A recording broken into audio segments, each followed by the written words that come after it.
আজকে আমি এমন একটা গল্প তোমাদের কাছে শেয়ার করছি যে একটা সামান্য প্রতিশ্রুতি একটা মানুষের জীবনকে সম্পূর্ণভাবে বদলে দিতে পারে। আমি তখন ক্লাস 12-এ পড়ি। তখন আমারই ক্লাসে একটা ছেলে পড়তো। সে ওই ক্লাসের একটা মেয়েকে খুব ভালোবাসত।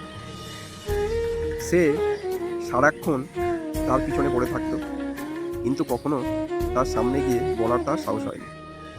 একদিন ক্লাসের একটা স্যার এই ব্যাপারটা বুঝতে পারে এবং তাকে অফিস রুমে ডেকে পাঠায় এবং তার কাছ থেকে মানে ওই বন্ধুটার কাছ থেকে সব কিছু স্যার ভালোভাবে শোনে।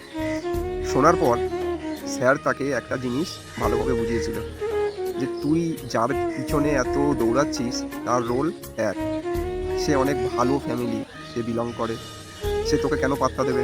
তুই ভালো করে পড়াশুনো কর, ওর মতো হ, তাহলে দেখবি ও নিজে থেকেই সব কিছু মেনে নেবে। তো এইভাবে কিছুদিন চললো।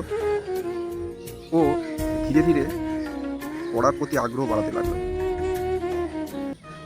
ওর 48 রোল নাম্বারটা শুধু একটা সংখ্যা ছিল। সেবারে টেস্টে হায়েস্ট নাম্বার ওই ছেলেটাই পেয়েছিল, আমাদেরই বন্ধু।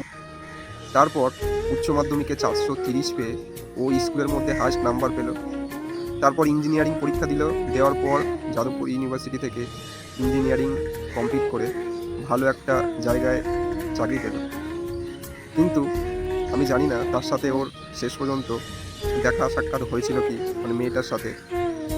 তাহলে ভাবো যে স্যারের একটা প্রতিশ্রুতির জন্য ওই ছেলেটার জীবন সম্পূর্ণভাবে বদলে গেল।